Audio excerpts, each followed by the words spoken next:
বনী ইসরাইল সম্প্রদায়ের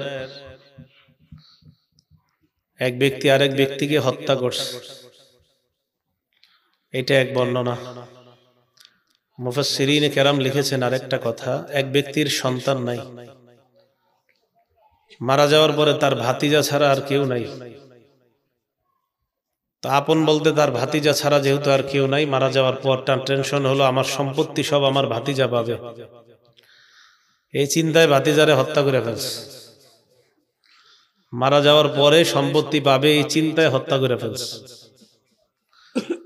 তো তার সম্পত্তি আরেকজন পাবে। মুফাসসিরিনে কেরাম আরো অনেক কিছু লিখছেন। তা যাই হোক, এক ব্যক্তি নিহত হয়েছে, হওয়ার পর যে যাকে মারছে তাকে রাতের বেলা অন্য এলাকায় নিয়ে ওই এলাকার এক ব্যক্তির দরজার সামনে রেখে দিস। সকালবেলা যে হত্যা করছে সেই বলতে লাগলো আমার অমুককে পাচ্ছি না খুঁজে। এগুলা বলতে বলতে খুঁজতে খুঁজতে এলাকাবাসী গিয়ে দেখে আরেক এলাকার এক ব্যক্তির ঘরের দরজায় নিহত ব্যক্তি পড়ে আছে। যে হত্যা করছে সেও চিল্লাইতেছে, আর অন্যান্য যারা তারাও হত্যাকাণ্ডের বিচার চায়। স্বাভাবিকভাবে যার ঘরের দরজার সামনে হত্যাকারীকে পাওয়া গেছে, ওই এলাকাবাসীকেই দোষারোপ করা হচ্ছে। দোষারোপ করার পর এলাকাবাসীর যখন একজন আরেক দলকে দোষারোপ করতে লাগলো, তখন তারা বলল একজন আরেকজনকে দোষ না দিয়ে নবী মুসা নবীর কাছে যাই, দেখি কোনো সমাধান পাওয়া যায় কিনা।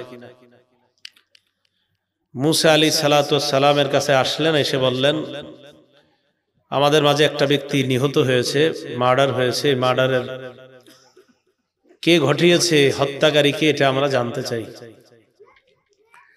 মুসা আলাইহিস সালাম আল্লাহর কাছে দোয়া করলেন। তো আল্লাহ বললেন তাদেরকে বলেন একটা গাবী জবাই করার জন্য। তো মুসা আলাইহিস সালাম তাদেরকে বললেন, আল্লাহ বলেন وَإِذْ قَالَ مُوسَى لِقَوْمِهِ إِنَّ اللَّهَ يَأْمُرُكُمْ أَن تَذْبَحُوا بَقَرَةً।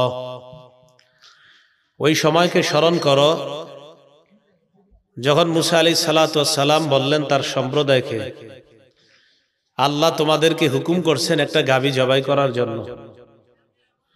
এই গাভীর গোশত নিয়ে নিহত ব্যক্তির শরীরে লাগিয়ে দিলে ওই ব্যক্তি জিন্দা হয়ে যাবে, আর হত্যাকারীকে এটা বলে দিবে। তো যখন বলছে একটা গাভী জবাই করতে বলছে আল্লাহ, তো বনী ইসরাইল এই গাভীর কথা শুইনা বলে ক্বালু আতাত্তাখিযুনা হুজুয়া, মুসা তুমি কি আমাদের সাথে উপহাস করছো? আমাদেরকে কি তুমি উপহাসের পাত্র বানাচ্ছ? ক্বালা আউযু বিল্লাহি আন আকুনা মিনাল জাহিলিন। মুসা আলাইহিস সালাম বললেন আমি আল্লাহর কাছে পানাহ চাই জাহেলদের অন্তর্ভুক্ত হওয়া থেকে, মূর্খদের অন্তর্ভুক্ত হওয়া থেকে। আল্লাহর বিধান নিয়ে কোনো নবী কখনো উপহাস করতে পারে না। আল্লাহ বলছেন তোমাদেরকে গাভী জবাই করতে, তোমরা গাভী জবাই করো। তো এই কথা বলার পর ক্বালু উদউ লানা রাব্বাকা ইউবায়্যিন লানা মা হিয়া। মুসা তুমি আল্লাহর কাছে একটু দোয়া করে বলো, জিজ্ঞাসা করো মা হিয়া, এই গাভীটা দেখতে কেমন। দেখেন আল্লাহ তাআলা বলছে একটা গাভী জবাই করতে, বাস জবাই করে ফেললেই হতো। তো তারা প্রশ্ন করলো মুসা আল্লাহকে তুমি আহ্বান করে বলো মা হিয়া, এটা দেখতে কেমন হবে। তো আল্লাহ পাক রব্বুল আলামিনের কাছে মুসা আলাইহিস সালাম দোয়া করলেন। মুসা আলাইহিস সালামকে আল্লাহ জানায় দিলেন গাভী কেমন হবে। তো মুসা নবী বললেন যে আল্লাহ পাক রব্বুল আলামিন তোমাদেরকে বলছেন এই গাভীটা এমন হবে লা ফারিদু ওয়ালা বিকরুন আওয়ানুম বাইনা যালিকা ফাফআলু মা তুমারুন। এই গাভীটা বয়স্ক হবে না, যুবতীও হবে না, কুমারীও হবে না, বৃদ্ধাও হবে না, আবার কুমারীও হবে না, মাঝামাঝি বয়সের হতে হবে। তো দেখেন এরকম একটা গাভী জবাই করলে হয়ে যায়। এবার আবার প্রশ্ন করছে ক্বালু উদউ লানা রাব্বাকা ইউবায়্যিন লানা মা লাউনুহা। মুসা আল্লাহকে জিজ্ঞাসা করেন, আল্লাহর কাছে দোয়া করেন, গাভীর কালারটা কেমন হবে। মুসা নবী আল্লাহর কাছে দোয়া করলেন, আল্লাহ গাভীর কালার কেমন হবে জাতি জানতে চায়, আপনি জানায় দেন। قال إنه يقول إنها بقرة صفراء فاقع لونها تسر الناظرين। মুসা নবী বললেন, আল্লাহর কাছে দোয়া করেছি, আল্লাহ জানিয়ে দিলেন এই গাভীটা হবে হলুদ, গাঢ় হলুদ, এমন হলুদ যেটা গাঢ়। হলুদ কালার গাভী দেখছেন নি কেউ?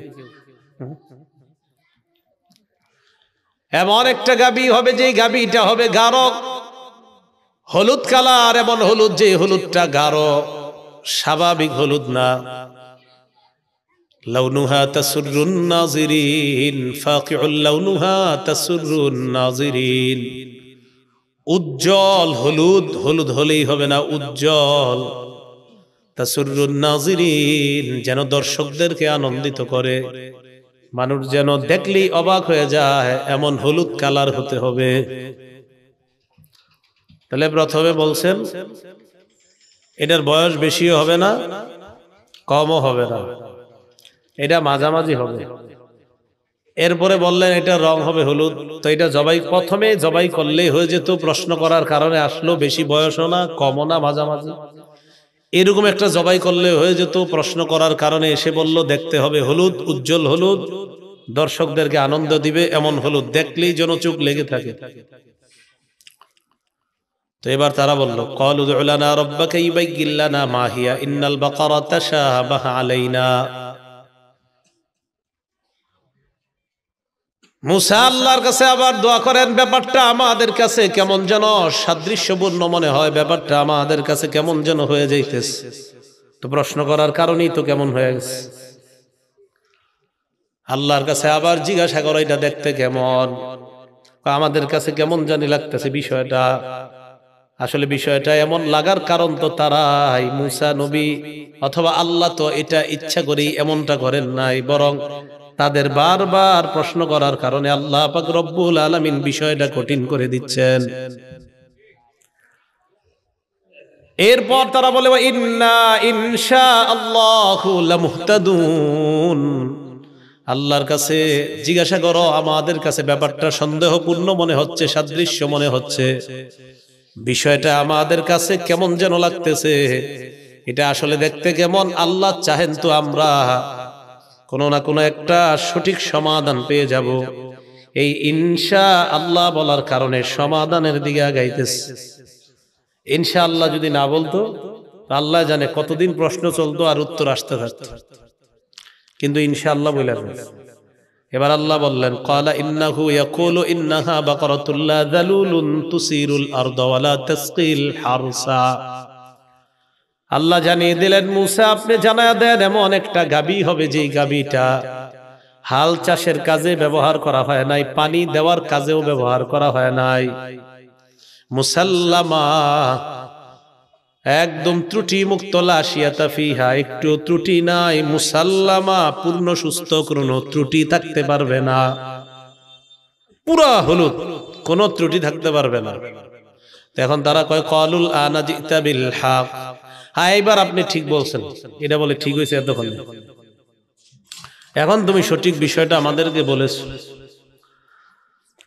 তারা খুঁজতে লাগলো এবার গাভী, বেশি বয়সেরও না, কম বয়সেরও না, উজ্জ্বল হলুদ, কৃষিকাজে ব্যবহার করা হয় নাই, পানি দেওয়ার কাজেও ব্যবহার করা হয় নাই, এমন গাভী তালাশ করতে লাগলো। আল্লাহর কি কুদরত, এই জাতীয় গাভী দুনিয়াতে একটাই ছিল। সুবহানাল্লাহ। অনেক কষ্টে গিয়ে এক জায়গায় পাইছে। মুফাসসিরিনে কেরাম লেখছে, গাভীর মালিককে যখন খুঁজে পেয়েছে তো বলতেছে এই গাভী বিক্রি কিভাবে করব। সেও আবার বলতেছে এই গাভী পরিমাণ স্বর্ণ দিলে গাভী বিক্রি করবো, না হয় করবো না। পুরা বনি ইসরায়েলের এলাকার মধ্যে যত স্বর্ণ আছে, এই স্বর্ণ টর্ণ যা আছে সব জমা করে ওইটা পরিমাণ হয়েছে। তো প্রশ্নের কারণে লাভ হইল না লস হইতেছে? অথচ প্রথমে একটা এলাকার যে কোনো গাভী জবাই করলেই হয়ে যেত। অবশেষে গাবি পাইছে, জবাই করছে।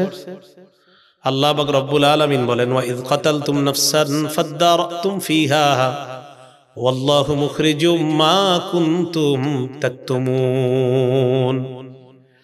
তোমরা যখন একজনকে হত্যা করলে, হত্যা করার পর একে অপরের প্রতি দোষ দিতে লাগলে, একে অপরকে দোষারোপ করতে লাগলে, আমি আল্লাহ একটা মাধ্যমে তোমাদেরকে গাবির সন্ধান দিলাম। আমি আল্লাহ চাইলাম, আল্লাহু মুখরিজুম মা কুনতুম তাকতুমুন, তোমরা যা গোপন করো এই বিষয়টা আমি আল্লাহ বের করব। আল্লাহ বের করার জন্য ওই গাবি আনতে বললেন। গাবি আনার পর, জবাই করার পর, ফাকুলনা দ্রিবুহু বিবাদিহা কাযালিকা ইউহয়িল্লাহুল মাউতা, আল্লাহ বললেন গাবির গোশত নিয়ে মৃত ব্যক্তির শরীরে লাগিয়ে দাও। মৃত ব্যক্তির শরীরে লাগানোর সাথে সাথে মৃত ব্যক্তি জিন্দা হয়ে যায়। আল্লাহ বলেন কাযালিকা ইউহয়িল্লাহুল মাউতা, এইভাবেই আল্লাহ মরা মানুষকে জিন্দা করেন। মরা মানুষকে ওয়ায়ুরিকুম আয়াতি, আল্লাহ তোমাদেরকে তার নিদর্শন দেখায়, লাআল্লাকুম তাকিলুন, যাতে তোমরা বুঝতে পারো, জানতে পারো। বলেন জীবিতকে মৃত দেখে আর মৃত্যুকে জীবিত করেন কে? আল্লাহ। তা আল্লাহ বলে এত কিছু দেখানোর পরেও কি হলো? সুম্মা কাসাত কুলুবুকুম মিন বাদি যালিকা ফাহিয়া কাল হিজারা, এত নিদর্শন দেখাইলাম, মৃতকে আমি জিন্দা বানাইলাম, এরপরেও তোমাদের অন্তরগুলা এত শক্ত নরম হয় না। তোমাদের অন্তরগুলা এরপরেও শক্ত হয়ে গেছে। কেমন শক্ত? কায়াকাল হিজারা, পাথরের মতো শক্ত। ওয়া ইন্না মিনাল হিজারাতি লামা ইয়াতাফাজ্জারু মিনহুল আনহার, আল্লাহ বলেন কিছু পাথর আছে এমন যেই পাথর থেকে নদী প্রবাহিত হয়ে যায়। ওয়া ইন্না মিনহা লামা ইয়াশাক্কাকু ফায়াখরুজু মিনহুল মা, কিছু পাথর ফেটে যায়, ফেটে সেখান থেকে পানি বের হয়। ওয়া ইন্না মিনহা লামা ইয়াহবিতু মিন খাশিয়াতিল্লাহ, কিছু পাথর আছে এমন যে পাথর আল্লাহর ভয়ে উপর থেকে নিচে পড়ে যায়। পাথর আমি আল্লাহর ভয়ে কান্না করে পাথর থেকে পানি বের হয়। আমার ভয়ে বান্দা তোমাদের অন্তর থেকে, কলব থেকে পানি আসতে চায় না। পাথরও শক্ত পাথর, এটা নরম হয়ে যায় আমি আল্লাহর ভয়ে। তোমাদের বান্দাদের অন্তর এত কঠিন, পাথরের চেয়ে কঠিন। আল্লাহ কয় আসাদ্দু কাসওয়া, বরং পাথরের চেয়ে আরো কঠিন। প্রথমে বলছে পাথরের মতো কঠিন, এরপরে বলে আর আসাদ্দু কাসওয়া, পাথরের চেয়ে আরো কঠিন। কিছু মানুষ আছে এমন, এত কঠিন হৃদয় যে পাথর না, পাথরের চেয়ে আরো কঠিন, এত ভয়ঙ্কর অবস্থা হয় তাদের। এই জাতীয় মানুষ দেখবেন জিন্দেগিতেও কখনো কান্না করতে দেখবেন না, আছে না? তো আল্লাহ পাক রব্বুল আলামিন নিদর্শন দেখাইলেন। এখন আসেন, বনি ইসরাইলকে আল্লাহ হুকুম করলেন, সাথে সাথে পালন করলে প্রশ্ন না করে বিষয়টা সহজ হয়ে যেত। প্রশ্ন করার কারণে বিষয়টা সহজ হয়েছে না কঠিন? সহিহ বুখারীর 6473 নম্বর হাদিসের বর্ণনা, কানা রাসূলুল্লাহ সাল্লাল্লাহু আলাইহি ওয়াসাল্লাম ইয়ানহা আন কিলা ওয়া ক্বাল, আল্লাহর নবী অনর্থক কথা বলতে নিষেধ করতেন। ওয়া কাসরাতিস সুআল, বেশি প্রশ্ন করতে আল্লাহর নবী নিষেধ করতেন। ওয়া মানইন ওয়া হাত, কৃপণতা করতে, ভিক্ষাবৃত্তি করতে আল্লাহ নবী নিষেধ করতেন। ও ইদাআতিল মাল, সম্পদ নষ্ট করতে নবী নিষেধ করতেন। ওয়া ওয়াদিল বানাত, কন্যা সন্তান জীবন্ত মাটির নিচে দাফন করতে আল্লাহ নবী নিষেধ করতেন। পাঁচটার মধ্যে একটা হলো কাসরাতিস সুআল, বেশি প্রশ্ন করা নিষেধ। কিছু কিছু ক্ষেত্রে প্রশ্ন যত করবেন বিষয়টা আরো কঠিন হয়ে যায়। সাহাবাদেরকে আল্লাহ নবী বললেন, ইন্নাল্লাহা, আল্লাহ পাক রব্বুল আলামিন ফরদ আলাইকুমুল হাজ্জা, তোমাদের উপর হজ ফরজ করে দিয়েছেন। এক সাহাবী দাঁড়িয়ে বললেন, ইয়া রাসূলুল্লাহ আফি কুল্লি আমিন, প্রত্যেক বছর হজ করব নাকি? ফাসাকাতা, আল্লাহ নবী চুপ রইলেন। ওই ব্যক্তি আবার বললেন, ইয়া রাসূলুল্লাহ ফি কুল্লি আমিন, আমরা কি প্রত্যেক বছর হজ করব? আল্লাহ নবী আবার চুপ রইলেন। আবার দাঁড়িয়ে বললেন, ইয়া রাসূলুল্লাহ প্রত্যেক বছর আমরা হজ করব কিনা? আল্লাহ নবী আবার চুপ রইলেন। তিনবার প্রশ্ন করার পর নবী বললেন লাউ কুলতু নাআম লাওয়াজাবাত, আমি যদি একবার বলতাম হ্যাঁ প্রত্যেক বছর হজ করা লাগবে, তাহলে সামর্থ্যবান যারা প্রত্যেক বছর তাদের উপর হজ অবধারিত হয়ে যেত। নবীজি বলেন খুযু মা তারাকতুকুম, যতটুকু আমি বলি এতটুকু গ্রহণ করবা, বেশি প্রশ্ন করবা না। ফাইন্নামা হালাকা মান ক্বালা কানা ক্বাবলাকুম বিকাসরাতিস সুআল, তোমাদের পূর্ববর্তী জাতি বেশি প্রশ্ন করার কারণে ধ্বংস হয়ে গেছে। বলেন নাউজুবিল্লাহ। বেশি প্রশ্ন করবা তো বিপদে পড়বা, এই জন্য অনর্থক বিষয়ে বেশি প্রশ্ন না করা। তাহলে বনী ইসরাইল বলেন তো, এই গাভীর বিষয়ে প্রশ্ন বেশি করার কারণে বিষয়টা কি সহজ হচ্ছে না কঠিন হয়ে গেছে? দ্বিতীয় বিষয়, মুসা নবীর জাতি মুসা নবীর কথা মানার ক্ষেত্রে এতগুলা প্রশ্ন করলেন। মুসা আলাইহিস সালাতু ওয়াস সালামের জাতিকে আল্লাহ পাক রব্বুল আলামিন হুকুম করলেন, মুসা নবীকে আর মুসা নবীর জাতিকে কি হুকুম করলেন? একটা সম্প্রদায় আছে আমালিকা সম্প্রদায়। বলেন কি সম্প্রদায়? আমালিকা। আল্লাহ পাক রব্বুল আলামিন বলেন ওয়া ইয কুলনা দুখুলু হাযিহিল ক্বরিয়াতা ফাকুলু মিনহা হাইসু শি'তুম রাগাদা ওয়াদখুলুল বাবা সুজ্জাদা ওয়া কুলু হিত্তাতুন নাগফির লাকুম খাতায়াকুম ওয়া সানাজিদুল মুহসিনিন। ওই সময়কে স্মরণ করেন আমি যখন বললাম উদখুলু হাযিহিল ক্বরিয়া, এই এলাকায় তোমরা প্রবেশ করো। কোন এলাকায়? যে এলাকাকে বলা হয় আমালিকা সম্প্রদায়। ওই আমালিকা সম্প্রদায়ে তোমরা যাও, যাওয়ার পর তাদের সাথে জিহাদ করবা। জিহাদ করার পর আমি আল্লাহ তোমাদেরকে বিজয় দান করব। মুসা নবী বনী ইসরাইল সম্প্রদায়কে নিয়ে রওনা করলেন। তারা আগে কি করলেন? 12 জন মানুষকে পাঠাইলেন আমালিকা সম্প্রদায়কে দেখে আসার জন্য। 12 জন মানুষকে পাঠাইলেন। ওই 12 জন যাওয়ার পর তথ্যবিত্ত তালাশ করে যাওয়ার পর ওই 12 জনকে আমালিকা সম্প্রদায়ের মানুষরা অ্যারেস্ট করছে। কয়জন রে? আগে একটু তথ্য নিয়ে আসবে, এরা দেখতে কেমন, এদের সাথে জিহাদ করা যাবে কিনা। অ্যারেস্ট করার পর বাদশার কাছে নিয়ে যায়। বাদশা চিন্তা করলো কি করা যায়, তাদের 12 জনকে হত্যা করব নাকি ছেড়ে দিব। বাদশাহ সিদ্ধান্ত নিয়ে নিল 12 জনকে ছেড়ে দাও, তারা যেন গিয়ে বনী ইসরাইল সম্প্রদায়কে জানায়া দেয় এদের সাথে যুদ্ধ করতে যাও না, গেলে বিপদে পড়বা। এটা যেন গিয়া বলে। বিশাল বড় বড় পাহাড়ের মতো এক একজন দেখতে, বিশাল বড় বড় পালোয়ান, এরকম এক এক অবস্থা। 12 জন রে আপনার একজনের কাছে কোনো ব্যাপার না। ওই আমালিকা সম্প্রদায়ের একজনের কাছে, 2 জনের কাছে 12 জন কোনো ব্যাপার না। এরকম এক এক শক্তিশালী এক একজন। 12 জন এলাকায়। এই 12 জনের মধ্যে একজনের নাম ছিল ইউশা। কি ছিল? উনি আর আরেকজন, এই 2 জন ছাড়া বাকি রইল আরো 10 জন। এলাকায় আসার পর ওই 2 জন সবার সাথে পরামর্শ করলো। মোট 12 জনে বললো এই দেখো আমরা কি বলবো না বনী ইসরাইলকে যে এরকম এরকম শক্তিশালী লোক গেলেই বিপদে পড়বা, বললে এরা আর জিহাদে আসবে না। তো 12 জন আসার পর 2 জন চুপ রইল। বাকি 10 জন গিয়ে কি করলো? এরা আস্তে আস্তে জনগণকে বলে দিছে এই শোনো ঘটনা খারাপ, ভুলে ওইদিকে যাও না, যাইবা বিপদে পড়বা। বনী ইসরাইল সম্প্রদায় মুসা নবীকে বললেন মুসা ইযহাব আনতা ওয়া রাব্বুকা ফাকাতিলা ইন্না হাকুনা কাঈদুন।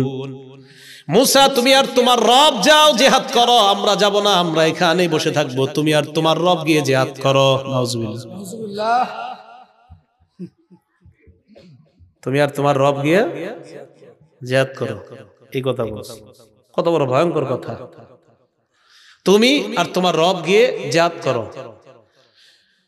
এবার দেখেন মুসা নবীর সম্প্রদায় মুসা নবীকে বললেন তুমি আর তোমার রব গিয়ে জিহাদ করো। আমাদের নবী বদর যুদ্ধে যখন রওনা করলেন, যুদ্ধে রওনা করার সময় নবীজি সাল্লাল্লাহু আলাইহি ওয়াসাল্লাম একের পর এক ভাষণ দিতেছিলেন।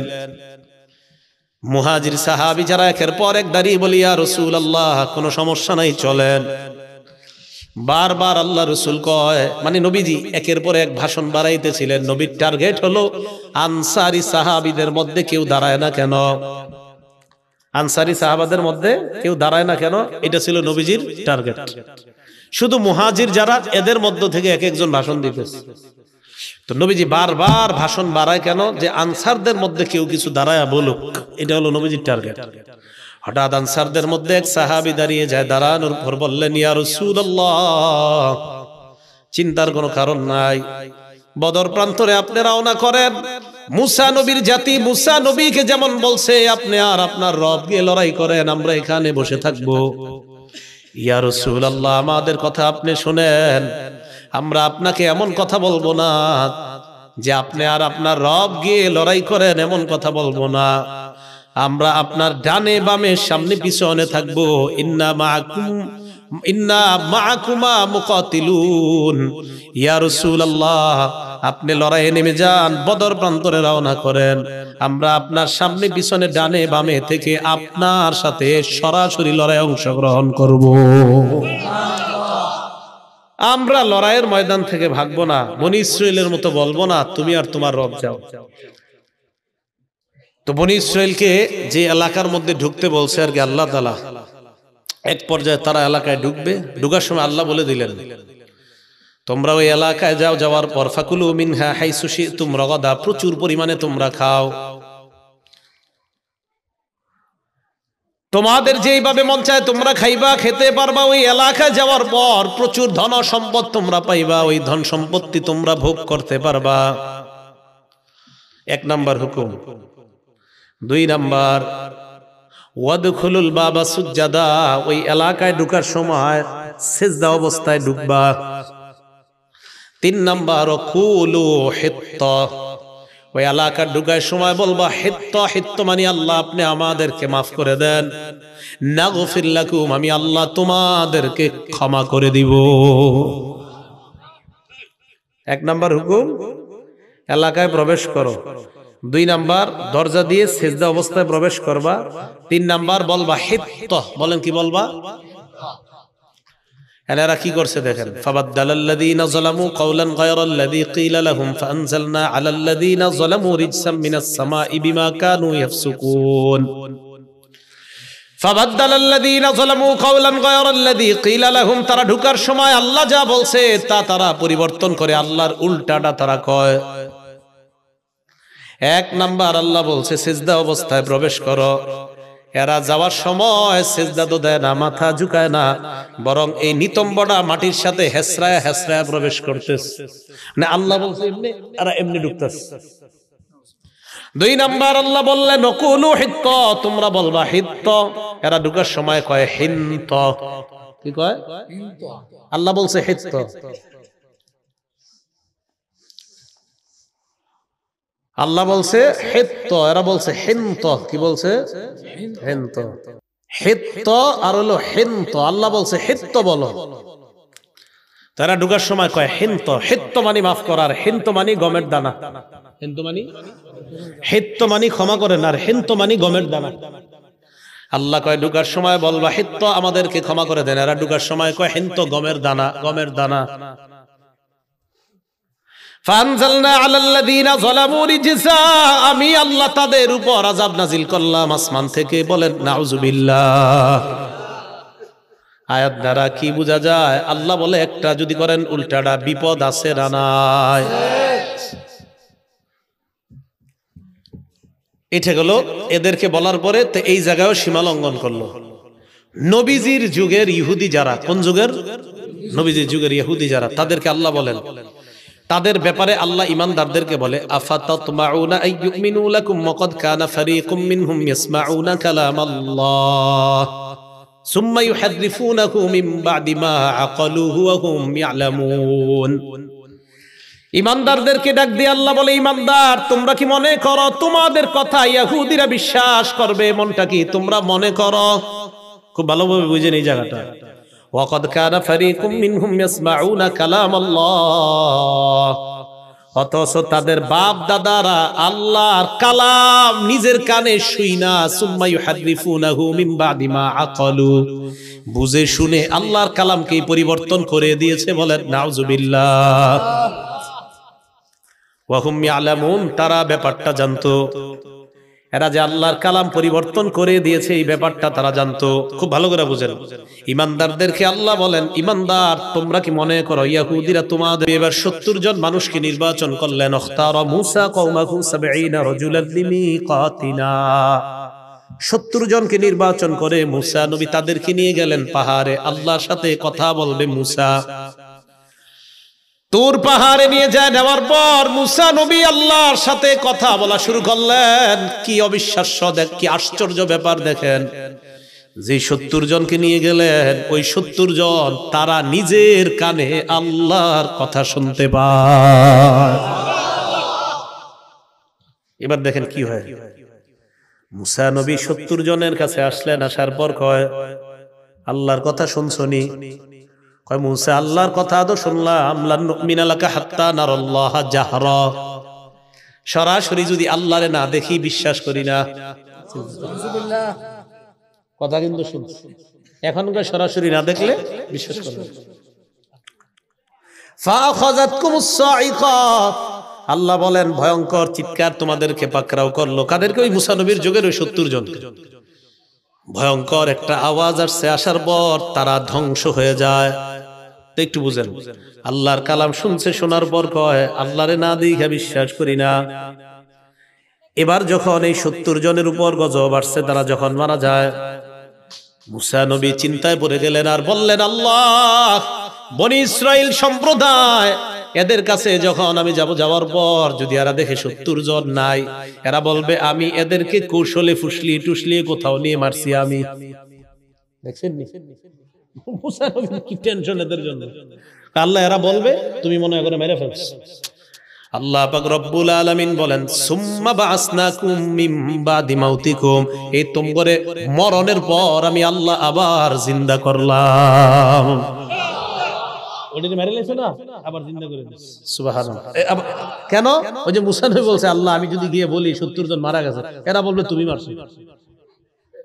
মূসা নবীর এই কথা শুনে আল্লাহ কি করলেন? সুম্মা বাসনাকুম মিন বাদি মাউতিকুম, মরণের পর আমি আল্লাহ আবার জিন্দা করলাম। তাহলে এখান থেকে একটা শিক্ষা, যে আল্লাহ দুনিয়াতেই মৃত্যু দিয়ে আবার জিন্দা করে দেখাইতে পারেন, এই আল্লাহর কাছে আখিরাতে আমাদেরকে জীবিত করা কোনো ব্যাপার না। আচ্ছা, এবার বুঝে আসছে যে এই 70 জন যে কথা শুনছে। এখন দেখেন কি হইছে। মূসা নবী তাদেরকে বললেন তোমরা এলাকায় যাইবা, দেখেন কি কয়, যাওয়ার পর বলবা আল্লাহ এই এই হুকুমগুলা করছে আর এই এই নিষেধগুলা করছে। দেখেন আল্লাহ তোমাদেরকে এই হুকুম করছে আর এই এই নিষেধ করছে, এইগুলা গিয়ে তোমরা বলবা। তো কি হইছে দেখেন, যখন জাতির কাছে যায়, যাওয়ার পর কয় হুকুমগুলা আর নিষেধগুলারে কয় আল্লাহ এই এই নিষেধ তোমাদেরকে করছে আর এই এই হুকুম করছে, মানে আল্লাহর হুকুমগুলারে কয় নিষেধ, নিষেধগুলারে কয় আদেশ। এই যে আল্লাহ বলেন ওয়াকাদ কানা ফারীকুম মিনহুম ইয়াসমাউনা কালামাল্লাহ, ইহুদিরা তোমাদের কথা বিশ্বাস করবে না, তাদের একদল আমি আল্লাহর কথা শুনছে, শোনার পর সুম্মা ইউহারিফুনা, আমি আল্লাহর কথাই পরিবর্তন করে দিছি। আমি বললাম আদেশ, এরা গিয়া কয় নিষেধ, আমি বললাম নিষেধটা, এরা গিয়া কইলে আদেশ, পরিবর্তন।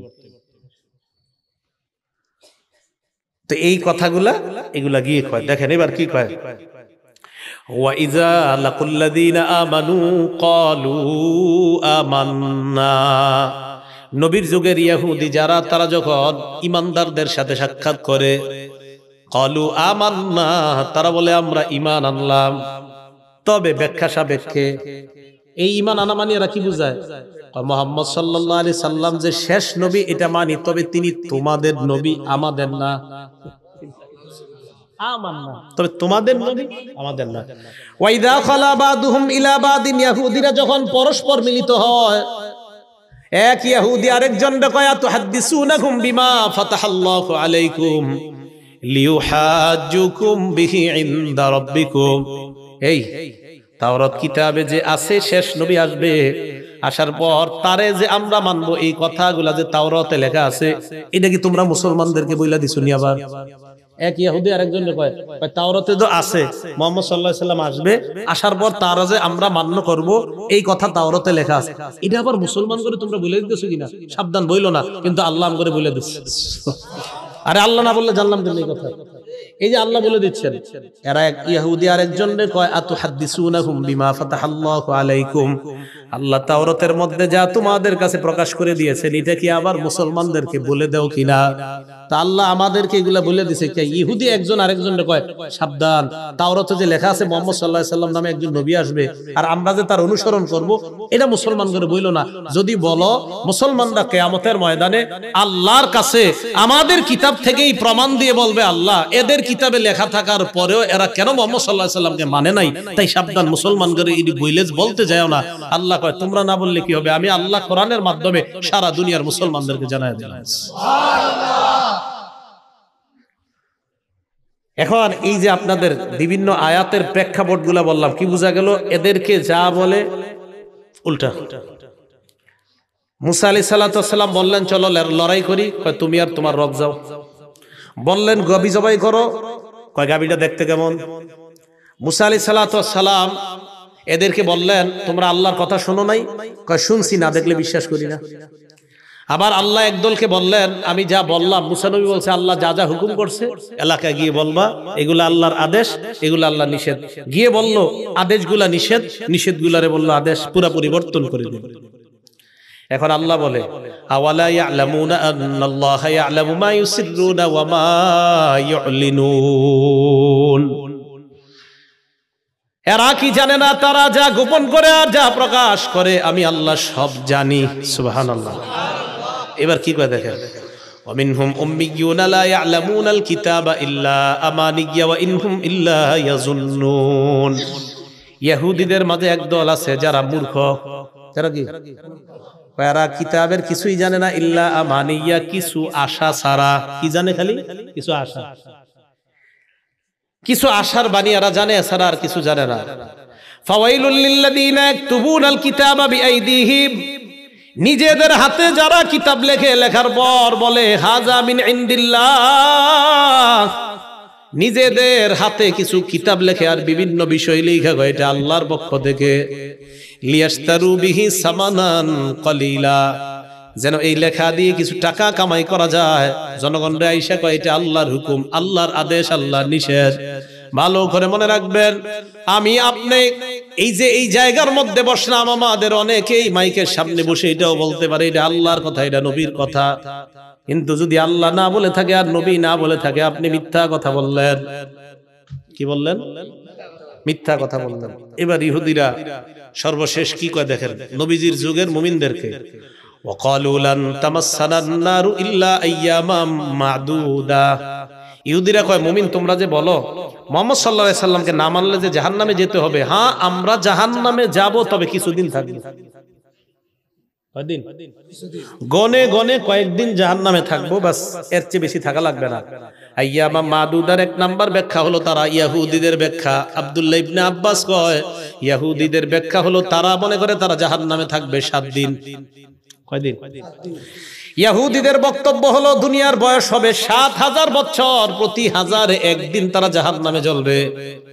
7000 বছরের মোকাবেলায় তারা 7 দিন জাহান্নামে জ্বলবে। এটাই তারা বলে ওয়াকালু লান তামাসসানান নারু ইল্লা আইয়ামাম মাদুদা, জাহান্নামের আগুন আমাদেরকে স্পর্শ করবে না, তবে করবে কিছুদিনের জন্য। এই কিছুদিনের এক নাম্বার ব্যাখ্যা হলো 7 দিন। এটা তাদের বক্তব্য। 2, ইহুদিদের বক্তব্য হলো কিছুদিন জাহান্নামে থাকবো মানে হলো 40 দিন। কয়দিন?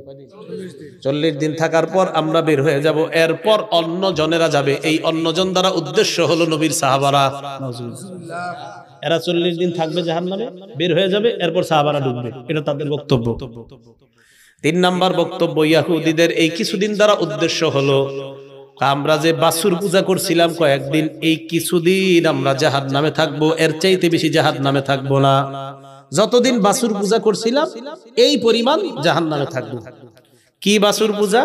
মুসা নবী যখন আল্লাহর কাছে তাওরাত কিতাব আনতে গেছে, তাওরাত কিতাব আনতে যাওয়ার পর বনী ইসরাইল সম্প্রদায়ের এক ব্যক্তি, তার নাম সামিরি। কি নাম? এই সামিরি কি করলো? জনগণের কাছ থেকে স্বর্ণ টর্ণ ইত্যাদি জমা কইরা একটা গাভীর বাছুর, বকরি, একটা গরুর বাছুর বানাইছে। বাছুর বানানোর পর ওইটার ভিতরে আপনার জিবরিল আমিন এই সামিরীকে লালন পালন করার জন্য যেই বাহনের উপর চড়ে দুনিয়াতে আসছিল, এটা যেখানে পা ফেলাইতো সেখানে ঘাস উইটা যাইতো, সে ওই জায়গা থেকে একটু মাটি রেখে দিছিল। এই মাটি ওই স্বর্ণ দিয়ে বানানো গাভীর ওই যে বাছুর আছে ওইটার মুখের মধ্যে দিছে, লাহু খুয়ার, ওইটা হাম্বা হাম্বা শুরু করছে। তো যখন হাম্বা হাম্বা শুরু করছে, বনি ইসরাইল মনে হয় এটাই খোদা, এটাই খোদা। তখন তারা কি শুরু করলো? এই বাছুরের পূজা শুরু করছে। মুসা আলাইহিস সালাতু ওয়াস সালাম তাওরাত কিতাব নিয়ে আসছে, আসার পর দেখে তারা বাছুর পূজা করে। আল্লাহ পাক রব্বুল আলামিন বলেন, ওয়াইয ক্বালা মুসা লিকওমিহি ইয়া কওমি ইন্নাকুম যালামতুম আনফুসাকুম বিত্তিখাযিকুমুল ইজলা। স্মরণ করো ওই সময়কে যখন মুসা নবী তোমাদেরকে বললেন, তোমরা নিজেদের উপর জুলুম করলা বাছুর পূজার মাধ্যমে।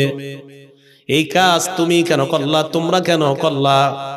16 নম্বর পারা আছে, হারুন নবীর দাড়িতে ধরছে, মাথার চুলের মধ্যে ধরছে। হারুন নবী কয়, ইবনা উমলা তাখুজ বিলিহিয়াতি ওয়ালা বিরাসি, আমার দাড়ি ধরবেন না, আমার চুলেও ধরবা না। মুসা নবী বললেন, তাহলে কি? হারুন নবী বললেন, সব দোষ এই সামিরি গাভীর বাচ্চা বানাইছে, বাছুর বানাইছে, বানানোর পর এটার ভিতরে কি জানি দেওয়ার পর হাম্বা হাম্বা শুরু করছে। মুসা নবী সামিরি কি গিয়ে দইরা কয়, মা খতবুকা ইয়া সামিরি, হে সামিরি বলো তুমি কি করছো, তোমার কি বক্তব্য? সামিরি কয়, বাসুরতু বিমা লাম ইয়াবসুরু বিহি ফাকাবাতু কবদাতাম মিন আসারির রাসূল ফানাবাসতুহা ওয়া কাযালিকা সাওয়ালাত লি নাফসি। কয় আমি যা দেখছি মানুষ তা দেখে নাই। কি কয়? জিবরিল আমিনের আসারির রসুল মানি হলো, রসুল মানি এই জায়গায় জিবরিল আমিন উদ্দেশ্য। কয় তার এই আসার, তার নিদর্শন, তার পা যেখানে বর্তবাহনের ওটার জায়গাটা আমি ভালোভাবে লক্ষ্য করলাম, ওখান থেকে আমি একটু মাটি রেখে দিলাম, সেটা ফানাবাসতুহা, এই অংশটা আমি এই গাভীর বাছুরের মুখে দিলাম। এ কাযালিকা সাওয়ালাত লি নাফসি, আমার এরকমটা মনে হয়েছে তাই আমি মনে মনে এরকম একটা সাজায় এমন করলাম, করার পর দেখি দেওয়ার পর এটা হাম্বা হাম্বা শুরু করছে। জনগণ এটারে খোদা মনে কইরা বাছুর পূজা শুরু করছে। মুসা আলাইহিস সালাতু ওয়াস সালাম বললেন, আজকে থেকে তোর শাস্তি হলো লা মিসাস, যতদিন বাঁচবি খালি বলবি লা মিসাস, লা মিসাস, আমারে কেউ ধরবা না, আমারে কেউ ধরবা না।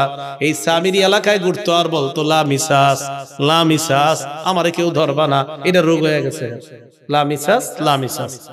এখন দেখেন এই যে বাছুর পূজাটা করলো, বাছুর পূজা, এই বাছুর পূজা এরা যতদিন করছে, এরা কয় আমরা জাহান্নামে, বাছুর পূজা যতদিন করছি ততদিন আমরা জাহান্নামে থাকবো, এর চাইতে বেশি পরিমাণ জাহান্নামে আমরা জ্বলবো না।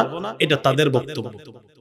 এখন আপনারা বলেন, আপনাদের কাছে জানতে চাই, আমরা কি এক নবীরই শুধু বিশ্বাস করি না, দুনিয়ার সব নবীরই বিশ্বাস করি? বিশ্বাস করি।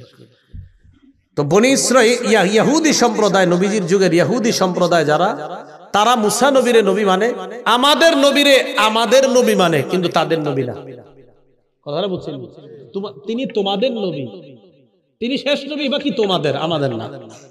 এবং তারা এই বিশ্বাস নিয়ে জান্নাতে যেতে চায়। বলেন, আমাদের নবীজিরে না মানছে আর তিনি জান্নাতে যাবে, এটা কি সম্ভব? কখনো অসম্ভব। এটা জান্নাতে যাওয়া কশিনকালেও সম্ভব না।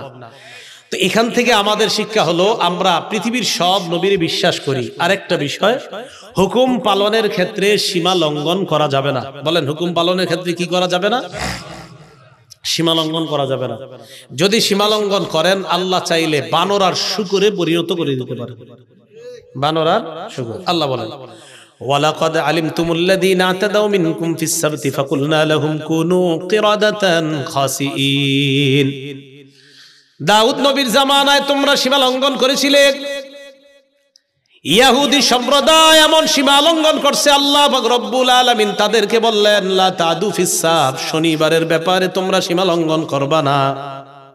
আল্লাহ বলে দিলেন, শনিবারে তোমরা সীমা লঙ্ঘন করবা না। মাছ ধরা আমি আল্লাহ নিষেধ করে দিলাম। এদের মধ্যে দুই দল হয়ে যায়। এক দল কয়, আল্লাহ যেহেতু শনিবারে মাছ ধরতে নিষেধ করেছে আমরা ধরবো না। আরেক দল কয়, আল্লাহ নিষেধ করছে শনিবারে মাছ ধরতে, কিন্তু আটকাইতে তো নিষেধ করে নাই। কি করতে? এনারা কি করছে? ওই দেশ গ্রামে আপনারা মাছ আটকানোর জন্য কত কিছু বানান না? এরকম বানাইছে কেন? আমরা ধরবো না শনিবারে, কিন্তু শনিবারে প্রচুর মাছ আপনার নদীর কিনারা আইসা লাফায় লাফায় উপরে ওঠে, কিন্তু আল্লাহ নিষেধ শনিবারে মাছ ধরা যাবে না। এরা কি করে? এমন এমন জিনিস বানাইছে যেন মাছগুলা লাফায় লাফায় ওই জায়গায় আটকায় যায়, এরা রবিবারে ধরবে। কিবারে? তাহলে এটা আল্লাহর হুকুম পালনের ক্ষেত্রে এটা ফাইজলামি না? আল্লাহ বলছে শনিবারে মাছ ধরা, এরা সীমা লঙ্ঘন করলো। শনিবারে মাছগুলাই বিভিন্ন কৌশলে তারা আটকায়, অন্য দিন গিয়ে মাছ ধরে। আল্লাহ বলেন ফাকুলনা লাহুম কুনু কিরাদাতান খাসিইন, আমি আল্লাহ তাদেরকে হুকুম করলাম বানর আর শুকুর যেন হয়ে যায়। এরা বানরে পরিণত হওয়ার পর আত্মীয় স্বজনের কাছে আসতো, আসার পর বানরের রূপে আসতো, কিন্তু কথা বলতে পারতো, আয়েশা কথা বলতো, ইত্যাদি বলতো, কিন্তু দেখতে বানর, দেখতে বানর। সাহাবারা প্রশ্ন করলেন, ইয়া রাসূলুল্লাহ, এই বানর থেকে কি দুনিয়াতে বানর? নবীজি বললেন, না না, এই বানর থেকে দুনিয়াতে বানর না। বুঝছেন ডারউইনের মতবাদ, যে এইভাবে মানুষ থেকে বানর হইছে, আস্তে আস্তে আস্তে আস্তে এরা কয়, এরা মানে উল্টা পাল্টা কথা কয়, বানর থেকে মানুষ ইত্যাদি কয়। নবীজি বলে, না, বানর আগে থেকেই ছিল। বলেন কি? বানর আগে থেকেই ছিল। এরপরে রাসূল সাল্লাল্লাহু আলাইহি ওয়াসাল্লাম বললেন, কোন জাতিকে আল্লাহ যখন বিভিন্ন গজব দেয়, ওই গজবটা আল্লাহ বিলীন করে দেয়। যেহেতু তাদেরকে বানর বানাইছে আল্লাহ, ওই বংশগুলারে আল্লাহ বিলীন করে দিয়েছে। তাই দুনিয়ার বর্তমান যে বানর, এটা যে ওই বানর হতে হবে এটা না, বানর আল্লাহ আগেই সৃষ্টি করেছেন, কিন্তু ওই বানর যাদেরকে আল্লাহ বানাইছে এটা হলো আল্লাহর পক্ষ থেকে গজব। এক বানর তো আল্লাহর সৃষ্টি, বানর একটা বানর তো আল্লাহর সৃষ্টি, এটা না। কোন মানুষকে বানর বানানো মানে এটা তার উপরে গজব। ওই গজব যাদেরকে দিয়ে আল্লাহ বানর বা শুকুর বানায়, এদেরকে আল্লাহ ধ্বংস করে দেয়, এদেরকে দুনিয়াতে রাখে না। তাহলে শেষে কি জানলাম? আল্লাহর হুকুম পালনের ক্ষেত্রে সীমা লঙ্ঘন করা যাবে না। আল্লাহ যেটা বলছে এটা সুন্দরভাবে মেনে নেওয়া। কি করা যাবে না বলেন তো? সীমা লঙ্ঘন করা যাবে না। যেমন রাসূল সাল্লাল্লাহু আলাইহি সাল্লাম বলছেন, ইয়া আলী লা তুতবি'ন নজরাতা আলী, একবার নজর পড়ে যাওয়ার পর দ্বিতীয়বার আর নজর দিবা না। এবার আমাদের যুবকরা এটা বুঝছে কিভাবে? দেখেন, কয় হুজুর প্রথমবার যদি দীর্ঘ সময় তাকায়া থাকি হবে নি, মানে একটা নারীকে রাসূল বললেন একবার নজর পড়ে যাওয়ার পর দ্বিতীয়বার আর নজর দিবা না। এখন দেখেন সীমা লঙ্ঘন কারে কয়? কয় হুজুর একবারই যদি আধা ঘন্টা চায়া থাকি, দ্বিতীয়বার আর তাকাইলাম না, এটা সীমা লঙ্ঘন। এটা সীমা লঙ্ঘন। হুকুম পালনে সীমা লঙ্ঘন করা যাবে না, যে বিষয়টা বুঝাইতে চাইলাম। প্রথমে দেখেন প্রশ্নের কারণে ঝামেলা বাড়লো, এরপরে আল্লাহ হুকুম দিলেন একের পরে একটা। এরা শুধু উল্টাটা করে সীমা লঙ্ঘন করতেছে, আর বারবার তাদের উপরে আযাব আসতেছে। এইগুলা আল্লাহ আমাদেরকে কেন জানাইলেন? যে আমি আল্লাহ সীমা লঙ্ঘন করার কারণে বান্দাদেরকে গজব দিতে পারি, আমি আল্লাহ এখনো আছি। তাই সাবধান, তোমরাও যতদিন দুনিয়াতে বেঁচে আছো সীমা লঙ্ঘন যদি করো, তাহলে আমি আল্লাহর গজব কিন্তু এখনো তোমাদের উপর আসতে পারে। কারণ আল্লাহ আমাদেরকে গজব দেওয়াটা এটা আল্লাহর কাছে কোনো ব্যাপার না। তাহলে সীমা লঙ্ঘন করা যাবে না। ক্বালা রাসূলুল্লাহ সাল্লাল্লাহু আলাইহি ওয়াসাল্লাম, নবীজি সাল্লাল্লাহু আলাইহি ওয়াসাল্লাম বলেন, মা মিন রাজুলিন ফি কওমিন ইউমালু ফীহিম বিল মাআসি ইয়াকদিরুনা আলা আন ইউগাইয়িরু ফালা ইউগাইয়িরু আলাইহি ইল্লা আসাবাহুমুল্লাহু বিআযাবিম মিন ক্বাবলি আন ইয়ামুতু। নবীজি বলেন, আপনি কোন এলাকার মধ্যে আছেন, ওই এলাকায় যদি আপনি অন্যায় দেখেন, সীমা লঙ্ঘন দেখেন, আল্লাহর হুকুম পালন করার ক্ষেত্রে মানুষ শুধু উল্টা পাল্টা যদি দেখেন, দেখার পরেও যদি আপনি বাধা না দেন, আবার দেখার পরেও যদি আপনি বাধা না দেন, নবীজি বলেন মরণের আগে এমন গজব আসবে আপনার উপর, আল্লাহ মরণের আগে কোনো না কোনো শাস্তি আপনাকে দিবেনি, কোনো না কোনো শাস্তিতে পড়ে যাবেন। এলাকার মধ্যে দেখবেন আল্লাহ বলছে সুদ খাওয়া হারাম, এরপরেও যারা খায় আর বলে সুদ আর ব্যবসা করো। একটা হলো সুদ হারাম, হারাম মানে কিছু মানুষ, এরপরেও খায়, সুদরে হারাম মাইনা এরপরেও খায়, এটা একটা বিষয়, বেচারা দোয়া করি ফিরে আসবে। আরেক দলের লোক হয় না, আন্তাজি সব জিনিস কি আর সুদ নি বাদ ধরে, তারপরে কি করে বিভিন্ন সুরতে সুদ খায়, বিভিন্ন সুরতে। তো বিভিন্ন সুরতে যে সুদ খায়, এও জানে যে এটা সুদ, কিন্তু মানুষকে বুঝাইতে চায় আমি কি ওইভাবে খাইছি না, আমি তো ওইভাবে খাইছি। তো এটা কিন্তু আল্লাহর হুকুমের সাথে সীমা লঙ্ঘন। আপনি যেভাবে খান, সুদ যদি হয় এটা কিয়ামত পর্যন্ত সুদ, এটা হালাল হবে না। আর আপনি বিভিন্ন ঘুরায়া পেঁচায়া এটারে তেনা লাগানোর চেষ্টা করেন, সুদ, এটা সুদ, এটা সীমা লঙ্ঘন করা যাবে না। তো অনেক মানুষ বুঝাইতে চায় ওইভাবে খাইলে তো আর সুদ হয় না, এইভাবে তো আর সুদ হয় না। এটা কিন্তু আল্লাহর হুকুমের সাথে সীমা লঙ্ঘন করা। কিভাবে? কয় যদি ডিপোজিট করি, হ্যাঁ আসেনি এরকম, হ্যাঁ এই যে বিভিন্ন জিনিস বিভিন্ন জায়গায় আপনাদেরকে বিভিন্ন আশা টাশা ইত্যাদি দিয়ে নির্দিষ্ট নির্দিষ্ট একটা লভ্যাংশ আপনাদেরকে বলা হয়, আর নির্দিষ্ট লভ্যাংশের বিনিময়ে টাকাটা নেওয়া হয়। নির্দিষ্ট লাভ এখানে পুরাপুরি একদম ধার্য করে দেয় যে তুমি বছর শেষে 3000 পাইবা, বছর শেষে 6000 পাইবা। এটা পুরো সুদ, সম্পূর্ণ সুদ। সুদ। এরপরে আরেকটা সূরত বলে কয় বাইয়ে মুজারাবা। মুজারাবা মানে একজনের মাল আরেকজনের শ্রম, একজনের টাকা আরেকজনের শ্রম দিবে। তো এটার বিনিময়ে কয় এটার বিনিময়ে লাভ দেই। কেন লস হইলে কি এটা দুইজন নেননি? কয় না না, লস হইলে তো দুইজন নেন না, তো এটারে ব্যবসা করে কিভাবে? ব্যবসায় লাভ লস দুজনের পক্ষে কথা থাকতে হবে। লাভ লস হলে, লাভ হলে দুজনের, লস হলে দুজনের। ও মা, শুধু লস একদল ভোগ করবে, লাভ আরেক দল ভোগ করে। লস হলে কয় জানি না, তোমারে চিনি না। এটা কেমন? না, লাভ লস দুটোটার ভাগিদার নিলে এরপরে তো অনেকে বুঝায়, বিভিন্ন ইসলামী নাম দিয়ে বুঝায়, হ্যাঁ আমরা তো ব্যবসার মাধ্যমে লভ্যাংশ দেই। পাল্টা প্রশ্ন করবেন, যদি এখানে লস খাই তাহলে কি আমি খাবো না আপনারাও খাবেন? তখন বলবে শুধু তুমি খাবে, আমরা না। হলো না, লস দুই পক্ষ খেতে হবে। লস দুই পক্ষ যদি হয়, লাভ দুই পক্ষ হয়, তাহলে এটা সুদ মুক্ত হবে। তো যে বিষয়টা বুঝাইতে চাইলাম, আল্লাহর হুকুম পালন করার ক্ষেত্রে আমরা কখনোই সীমালঙ্ঘন করব না। আল্লাহ পাক রব্বুল আলামিন আমাদের সকলকে যে কথাগুলা শুনলাম বললাম এর উপর যেন আমরা আমল করতে পারি, আল্লাহ তৌফিক দান করেন।